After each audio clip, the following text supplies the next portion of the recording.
These latest headlines from ABC15 are sponsored by Lerner and Rowe Injury Attorneys. One call, that's all. Hello, Megan Thompson with your afternoon update on this Monday from ABC15 Arizona. Tracking your top headlines as major backups happened during the morning commute after a crash on the I-10. This one happened just after 7:30 near about Baseline Road. We know at least 3 cars were involved in this one. We're working right now behind the scenes to learn if anyone was hurt in this.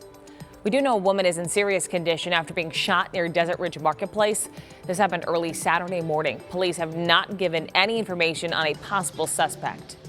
The Preston Lord murder case continues in court. A new judge is taking over after the initial one retired.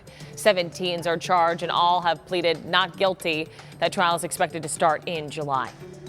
And a tsunami warning is in place after a strong earthquake off the coast of Japan. We brought you this as breaking news on ABC 15 Mornings. The 6.8 magnitude quake interrupted some train service, and government officials are warning about potential damage and aftershocks. And right now, our team at ABC 15 is reaching out to police to find out exactly how a Phoenix-based flight attendant died on a layover, according to the Association of Professional Flight Attendants. Now, the flight attendant was identified as Linda Levno, who began her career as a flight attendant in 1989.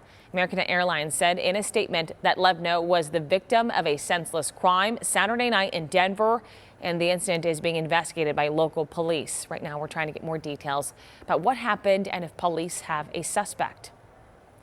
At the state capitol today, the 57th legislature of Arizona will officially begin. Both Republican and Democratic House leaders will unveil their priorities for the upcoming session. Arizona Governor Katie Hobbs will take the floor to deliver her State of the State address. Governor Hobbs is expected to lay out her plans to lower costs, secure the border, and grow Arizona's economy. We will stream that for you live at 2, and you can count on our ABC 15 political team to keep you updated on how lawmakers are working for you. The ABC 15 Operation Safe Roads team is following up on the city of Tempe's Vision Zero. Learning a long-awaited project to help prevent pedestrian deaths is finally going to be a reality. The city now has the funding for a pedestrian-only bridge. It will be built on the platforms in the middle of the Salt River, just west of the McClintock Bridge. The project will complete the off-street loop around Tempe Town Lake. That's over 6 miles of vehicle-free paths for walkers, joggers, and bicyclists. And those on 2 wheels say they can't wait to loop the lake with cars out of sight and mind.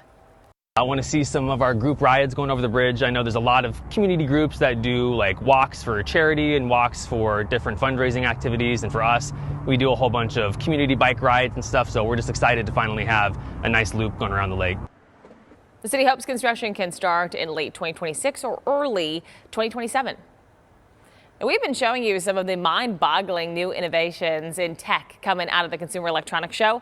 And Arizona entrepreneurs, they certainly made their mark at the Las Vegas convention. Phoenix startups proving they can compete on a global stage at CES 2025.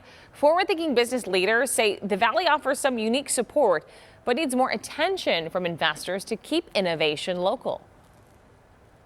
Every dollar you invest in an Arizona-led company, if you were investing the same dollar in Silicon Valley or Boston, you'd be investing and your dollar wouldn't go as far.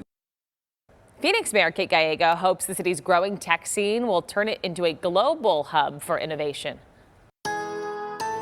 With your most accurate forecast on this Monday, I'm meteorologist Jorge Torres. It will be a chilly start once again with lows in the 30s here in the valley as freeze warnings remain in effect until 9 o'clock this morning. By midday, we'll see abundant sunshine, but temperatures slowly climbing only into the mid-50s, so the jacket will be necessary throughout the day. Same for the afternoon with highs only in the lower 60s. Northern Arizona much colder this afternoon with highs in the 30s for areas like Flagstaff, Heber, and Show Low, and 50s and 60s across the majority of the lower deserts with lows tonight dipping to as cold as 3 in Window Rock, 11 in Heber, 8 in Show Low, and 20s and 30s once again across the lower deserts with freeze warnings in effect again, not just through this morning, but again for Tuesday morning. Here's the 7-day forecast. Temperatures for highs will remain in the 60s in the valley through at least Tuesday, but we're back in the 70s by Wednesday. Flagstaff, of course, much colder with highs in the 30s and lows in the teens, but we're back at least beginning Wednesday, gradually warming up with highs in the 40s and lows warming up too. We will have another update for you tonight. Until then, get the latest news, weather, and traffic at abc15.com, or you can download that free ABC 15 mobile app. These latest headlines from ABC15 are sponsored by Lerner and Rowe Injury Attorneys. One call, that's all.